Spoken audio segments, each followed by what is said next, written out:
پھر اس نے ہمیں اپنی دونوں ٹانگیں دکھائی جن پر پٹیاں بندھی ہوئی تھیں۔ یہ 1953 کا واقعہ ہے۔ میں MBBS کے دوسرے سال میں تعلیم حاصل کر رہا تھا۔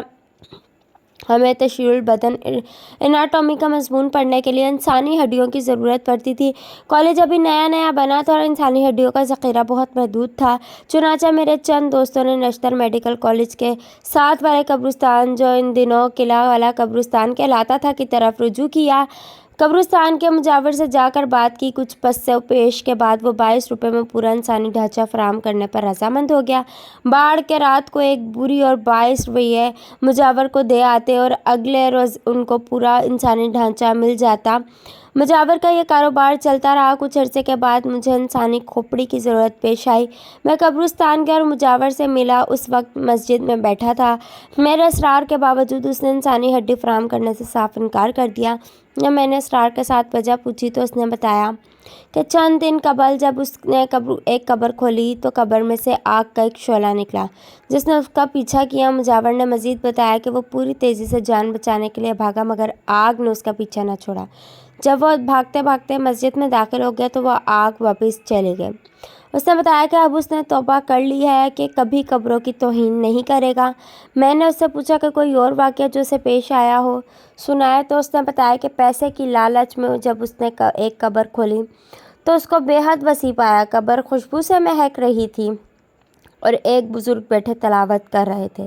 یہ دیکھ کر اس نے قبر کو فوراً بند کر دیا۔ کافی عرصہ قبل جب میں نشتر اسپتال میں میڈیکل وارڈ کا رجسٹرار تھا تو میرے وارڈ میں 2 مزدور بے ہوشی کی حالت میں داخل ہوئے۔ ہوش میں آنے کے بعد وحشت زدہ ہو کر چیخنا چلانا شروع کر دیا۔ علاج کے بعد جب ان کی حالت کچھ سنبھلی تو انہوں نے بتایا کہ ایک مشہور و معروف آدمی کی قبر کو اس لیے کھولا جا رہا تھا کہ ان کی نعش کو خاص جگہ پر منتقل کیا جائے۔ جب قبر کھولی گئی تو مردے کی شکل کو دیکھ کر وہ اتنے خوفزدہ ہوئے کہ بے ہوشی طاری ہو گئے۔ اس مردے کے لواحقین نے جب مردے کی یہ حالت دیکھی تو جلدی سے قبر کو بند کروا دیا۔ اس واقعے کا تذکرہ اس وقت کے اخبارات میں بھی چھپا تھا۔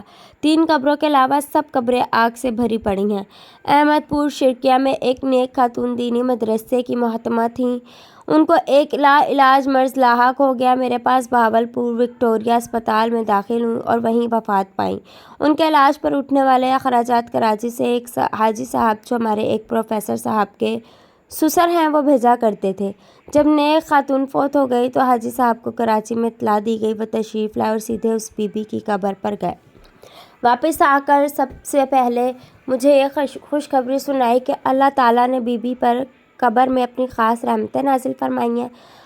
اگلے روز حاجی صاحب پھر قبرستان تشریف لے گئے۔ جب واپس لوٹے تو بے حد غمگین تھے۔ آتے ہی رونا شروع کر دیا۔ کھانا پینا بند کر دیا مگر نماز کی پابندی جاری رہے۔ ہر وقت استغفار میں مشغول رہتے۔ 3 دن کھانا پینا بند کرنے کی وجہ سے بہت کمزور ہو گئے تو ڈاکٹر صاحب جو ان کے داماد تھے مجھے لے گئے ہیں۔ جب وہاں پہنچے تو دیکھا کہ حاجی صاحب سجدے میں پڑے ہوئے آہستہ آہستہ اللہ سے استغفار اور آہوازاری کر رہے ہیں۔ آواز میں اتنا درد اور سوز تھا کہ پاس بیٹھنے والے پر بھی گریہ طاری ہو جاتا تھا۔ میں نے انہیں اپنی طرف متوجہ کرنے کی کوشش کی۔ میرے بار بار اصرار پر انہوں نے بتایا کہ حضرت مولانا احمد علی لاہوری نے ان کو کشف قبور کا وظیفہ بتایا تھا اور وہ انہوں نے پہلے روز اس بی بی کی قبر پر کیا تو نہایت اچھی خبر ملی۔ دوسرے روز ساتھ والی قبروں پر وہی وظیفہ پڑا تو دیکھا کہ سب قبریں آگ سے بھری ہوئی ہیں اور مردے آگ میں تڑپ رہے ہیں۔ کسی قبر میں آگ کم ہے، کسی میں زیادہ، حتیٰ کہ پورے قبرستان میں صرف 3 قبریں اس آگ سے محفوظ تھیں۔ حاجی صاحب نے فرمایا کہ یہ منظر دیکھ کر روؤں نہیں تو اور کیا کروں۔ اللہ سے ان کے لیے تخفیف عذاب کی دعا مانگ رہا ہوں۔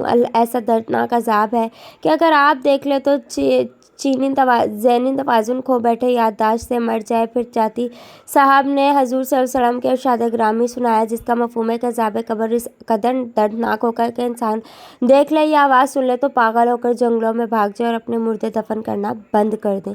میں نے حاجی صاحب سے پوچھا قبریں آگ سے کیوں بھری ہوتی ہیں تو انہوں نے بتایا کہ ایک تو نماز چھوڑنے کی وجہ سے، دوسرے استنجا سے بے توہی کرنے کی وجہ سے، اس دردناک نظارہ کی وجہ سے حاجی صاحب اکثر رویا کرتے تھے اور اس حال میں ان کا انتقال ہو گیا۔ سرگودا شہر کا واقعہ ہے۔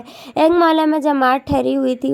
جماعت کے ساتھ کچھ ساتھی محلے میں گشت کے لیے نکلے۔ انہوں نے دیکھا کہ ایک مکان سے بہت سارے مرد اور عورتیں خوفزدہ ہو کر جلدی سے نکل رہے ہیں۔ دریافت کرنے پر معلوم ہوا کہ وہاں ایک آدمی فوت ہو گیا تھا اور اس کے تمام رشتہ دار اکٹھے تھے۔ ابھی مردے کو نہلانے کی تیاری ہو رہی تھی کہ ایک بہت بڑا سانپ کہیں سے آیا اور اس نے میت کو اپنی لپیٹ میں لے لیا، جس کی وجہ سے میت کے رشتہ دار گھر سے بھاگ گئے۔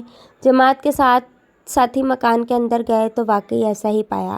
جماعت والوں نے میت کے لواحقین کو بتایا کہ سانپ نہیں بلکہ امال کا وبال ہے۔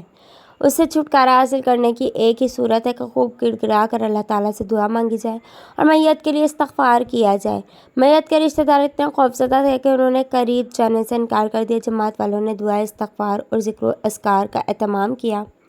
کچھ دیر کے بعد وہ سانپ غائب ہو گیا۔ چنانچہ میت کو نہلایا اور کفن پہنایا۔ جب میت کو دفن کرنے کے لیے قبر کے پاس لے جا کر رکھا تو دیکھا کہ ایک بڑا سانپ قبر میں موجود ہے، جو کہ قبر کھودتے وقت وہاں نہیں تھا۔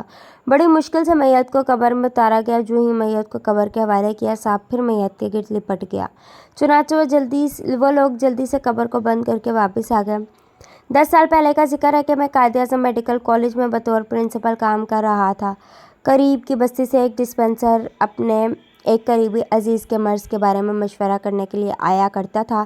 ایک دن اس نے بتایا کہ اس کی بستی میں ایک حجام فوت ہو گیا۔ جب اس پر نزا کی کیفیت طاری ہوئی تو لوگوں نے اس کو ہلایا اور کہا کہ کلمہ پڑھ۔ حالانکہ یہ غلط طریقہ تھا۔ اس نے کلمہ نہ پڑھا۔ لوگوں نے پھر اسے بلایا اور کلمہ پڑھنے کو کہا۔ موت کی مفتی کی وجہ سے اس نے کلمے کو گالی اور تھوڑی دیر بعد اس کا انتقال ہو گیا۔ جب دفن کرنے لگے تو دیکھا قبر بچھوؤں سے بھری ہوئی ہے۔ لوگوں نے قبر کو بند کر دیا۔ دوسری جگہ قبر کھودی گئی۔ جب میت کو قبر میں اتارنے لگے تو دیکھا کہ وہ قبر بھی بچھوؤں سے بھری ہوئی ہے۔